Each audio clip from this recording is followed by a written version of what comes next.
আজ বাবার মাজার নিয়ে গবেষণা হয়। গবেষণা কয়েকদিন হয়েছে মাজার নিয়ে, দেখা যাচ্ছে অধিকাংশ জায়গায় শিরিকের আঁকড়া আর জেনার বাজার বসেছে। আপনি একটা মাজার দেখান তো যেখানে গোনা হচ্ছে না, দেখান কিছু না কিছু হলেও অন্তত সেজদা দেখছে। এই জন্যই তো দেশের হক্কানি আলেমরা এত রেগে গেছে যে আমাদের সামনে প্রকাশ্য শিরিক হবে আর আমরা আঙ্গুল চষবো না, এইটা আগে দূর করেন। মাওলানা মামুনুল হক জেলখানায় থাকতেও আমাকে বলেছিল, হামজা বাইরে যদি যেতে পারি এই শিরিকের আস্তানা রাখবো না। বক্তব্য দিয়েছে কোরআন হাদিসের সাথে যে কবর যে মাজার মেলে না ওটা ভেঙ্গে গুড়িয়ে দেন। আমার মনে হয় শুরু হয়ে গেছে। এটা যদি চালু থাকে, আর যারা গাঁজা খেয়ে আজ মিছিল করছে, এই গাঁজা খোর গুলো বুঝতে পারছে ওরা কোথায় যাচ্ছে। কুষ্টিয়ায় লালনের মাজার নিয়ে লালন একাডেমি খোলা আছে, লালন ইনস্টিটিউট বানানো আছে, লালন গবেষণাগার আছে। অথচ একটা আয়াত নিয়ে যদি বলা যায় যে ভাই একটা গবেষণাগার তৈরি করেন, তখন বলে অর্থের অপচয় হবে। কি পেয়েছেন মাজারে? এখানে দেখেন তো কয়েকটা আলেম আছে, জিজ্ঞাসা করেন আমি হাদিস পড়েছি কিয়ামতের ময়দানে সবচেয়ে বেশি আল্লাহ অপমান করবে, শাস্তি দেবে দুই প্রকার মানুষকে। এক প্রকার মানুষ যারা দুনিয়ায় মাজারের খাদেম, তোমার খেদমত করার জায়গা পাচ্ছে, মরে গেছে ওর কবর বানিয়ে ব্যবসার জন্য খেদমতে লেগেছে। ওটা কোনো খেদমত না, ওটা একটা ব্যবসা।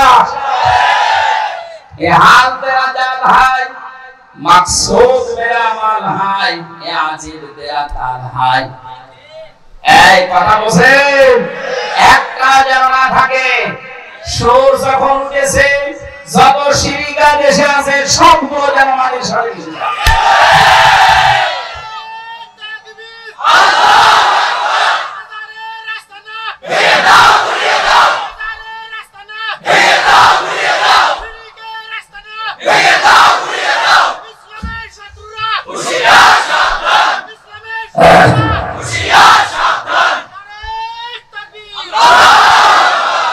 মাজার বলতে কবর, যেটা নবীদের কবর, সাহাবীদের কবর, আল্লাহর ওলিদের কবর আমরা সম্মান করি, সেটা ঘিরে রাখে, কোনো ইহানত যেন না হয়, অপমান না হয়, অপদস্থ না হয়। তাই বলে সেখানে আপনি সেজদা দেবেন, পুরা হাদিসের বিরুদ্ধে। লা তারতাফিল কবর মাসাজিদা, কবরকে সেজদার জায়গা বানিও না।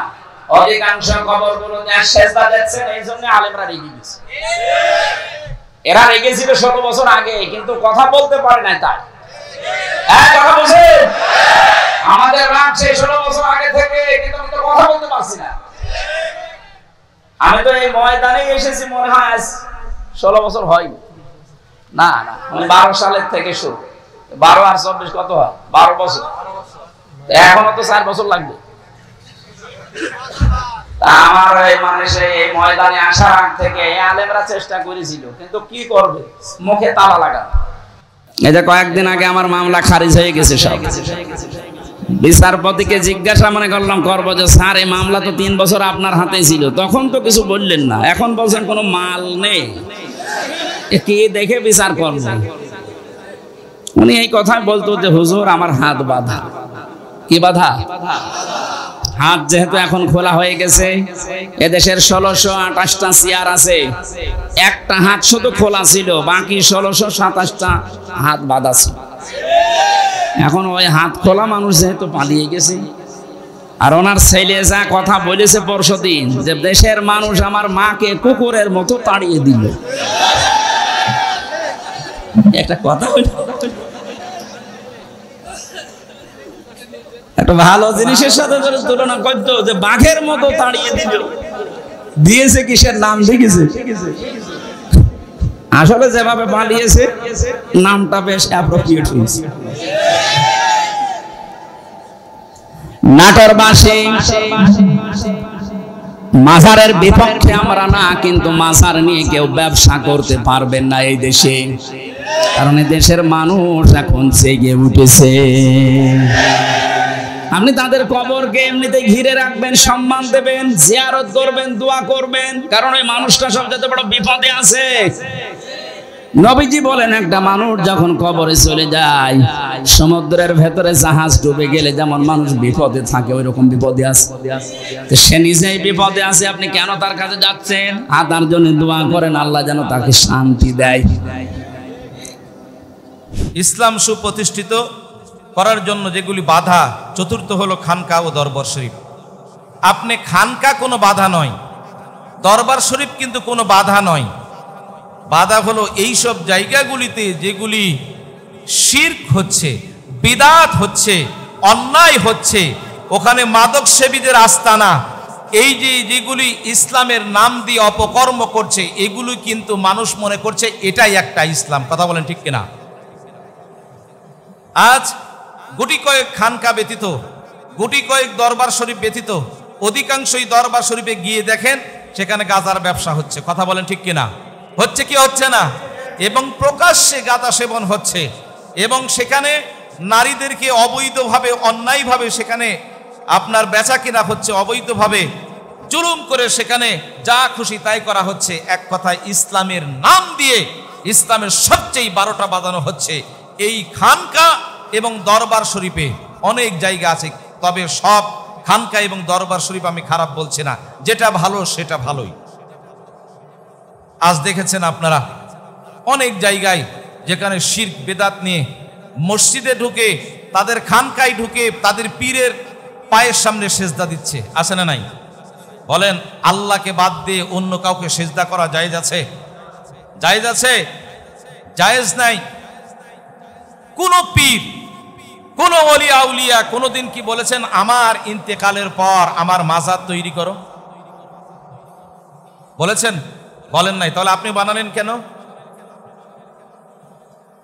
কোন পীর কখনোই কোনো খারাপের দাওয়াত দেন না, ভালো দাওয়াত দেন। কিন্তু আপনি তার ইন্তেকালের পর আপনি কেন সেই জায়গায় শিরক এবং বিদআত নিয়ে আপনি বসে থাকলেন? আল্লাহর দরবারে আপনাকে জবাবদিহি করতে হবে। আর উনি, ওই ওলি যদি কবর থেকে 1 সেকেন্ডের বা 1 মিনিটের জন্য তিনি যদি জীবিত যদি হন, তাহলে সর্বপ্রথম তিনি জীবিত হওয়ার পরে এই কথাই বলতেন যে তোমরা আমার মাজারের আশপাশে ভিড় করো না, তোমরা এই শিরক বিদআত থেকে তোমরা দূরে থাকো।